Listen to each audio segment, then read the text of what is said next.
Hey guys, welcome back to Spicy Ginger's channel. Jadi hari ini aku pengen nge-review keyboard mechanical murah lagi.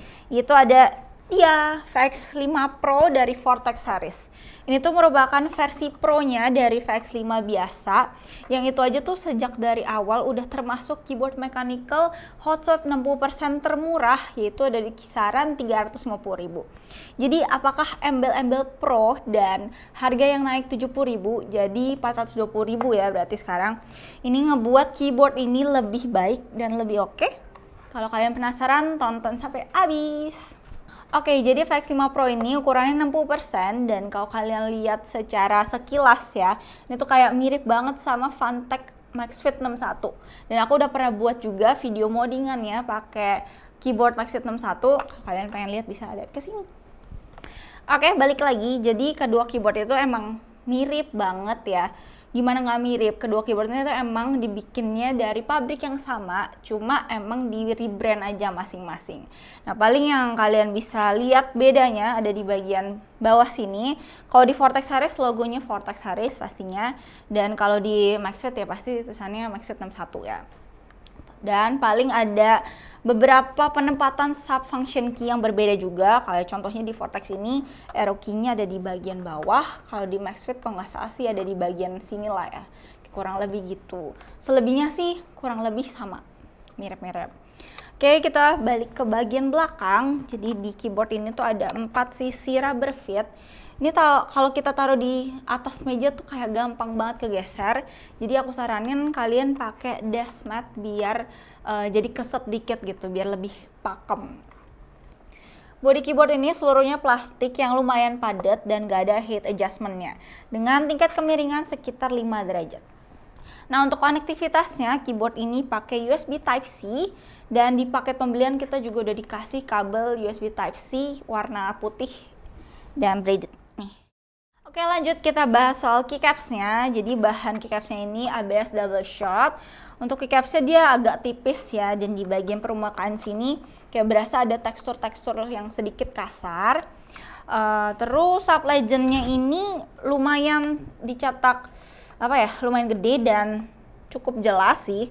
Cuma ada satu hal yang aku ngeh di sub legend yang angka atau F key sederetan ini, dia tuh ada di bagian pojok kanan. Yang which is aneh, gak sinkron sama yang lain. Yang lain tuh ada di bagian tengah soalnya. Sebenarnya nggak begitu ngaruh ke performa sih, cuma aku pas liatnya kayak kok aneh, kenapa dia beda sendiri. Harusnya semuanya sama nggak sih ya, pojok kanan semua atau enggak di tengah sama semua. Cuma ya udahlah ya. Nah, keyboard ini udah universal hot swap 5 pin, beda dari yang VX5 biasa itu cuma bisa hot swap 3 pin. Nah, jadi di model yang sekarang ini, kalau kalian mau gonta-ganti switch, kalian udah nggak perlu ribet lagi potong kaki dan kikir-kikir kaki lagi, karena ini kan switchnya udah hot swap 5 pin. Jadi kalian tinggal colok aja. Nah, untuk waktu kita beli, kita juga dikasih 3 pilihan switch. Itu ada Otemu Blue, Brown, dan Red. Nah, unit yang aku review ini yang switchnya Otemu Red. Nah, untuk switchnya sendiri sebenarnya ya nothing special lah ya. Karena kebanyakan orang mau beli keyboard ini kan lebih pengen bisa gonta-ganti switch sendiri kan. Untuk stepnya sendiri dia pakai model plate mount dan stepnya ini udah minim rattle lah ya, karena dia udah factory loop. Cuma menurut aku loopnya tuh malah a bit kebanyakan, jadinya jatuhnya beleber dan kurang rapi.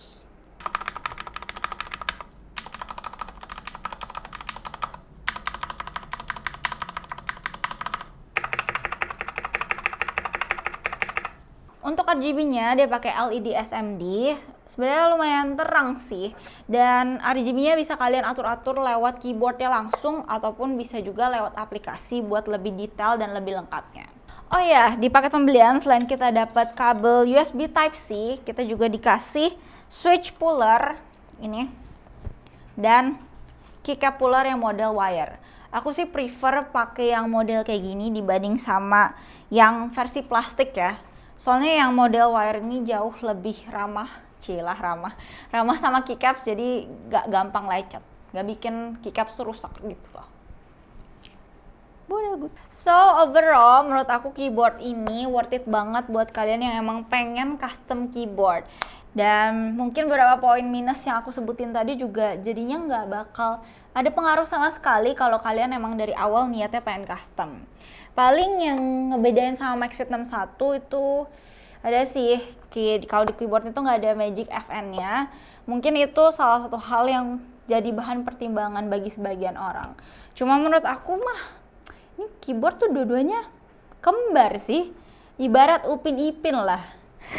Serupa tapi tak sama, tapi bener-bener mirip banget sih. Jadi kalau kalian pengen beli either yang VX 5 Pro ataupun Maxfit 1, beli aja lah yang pokoknya yang ada stok, langsung gas beli, nggak perlu pikir panjang. Apa ya?